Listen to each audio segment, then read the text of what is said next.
কেউ নামাজ পড়ছে না, আপনি শুধু যাওয়ার সময় বলেন ভাই চলেন একটু নামাজটা পড়ে আসি, সে আপনার কথা শুনো না শোনার ভাব করেছে, ওখান থেকে চলে গিয়ে সে নামাজ পড়ে নাই, কিন্তু আপনার সে বলাটা আপনার জন্য নেকি হয়ে যাবে, সওয়াব হয়ে যাবে, সওয়াব হয়ে যাবে। যখন হাসরের ময়দানে যাবেন আপনার সেই ওয়াক্তের নামাজের সওয়াবের পাশাপাশি ওই সওয়াবটাও পাবেন। আপনি জিজ্ঞেস করবেন রব্বে করিম আমি তো এখানে এক্সট্রা কিছু করি নাই, নামাজটা না পড়েছিলাম। রব্বে করিম বলবে যে ভালো কাজের জন্য বলেছো সেজন্য দিয়েছি।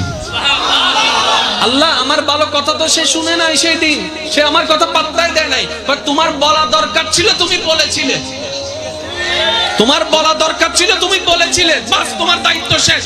পালন করলে করলো, না করলে নাই, সেই দায়িত্ব তোমার নাই, সেই হিসাব তোমার নাই। আল্লাহ এত দয়াবান, গভীর মনোযোগ। জান্নাতে যেতে গেলে ঈমান এবং সওয়াবের দরকার। আমাদের জীবনে গুনাহ বেশি, তাই আমাদেরকে জান্নাতে দেওয়ার জন্য আল্লাহ তওবার ব্যবস্থা করেছেন, যেন গুনাহ মাফ হয়ে যায়, গুনাহ মাফ হয়ে যায়, গুনাহ মাফ হয়ে যায়, গুনাহ মাফ হয়ে যায়। কিন্তু নেকি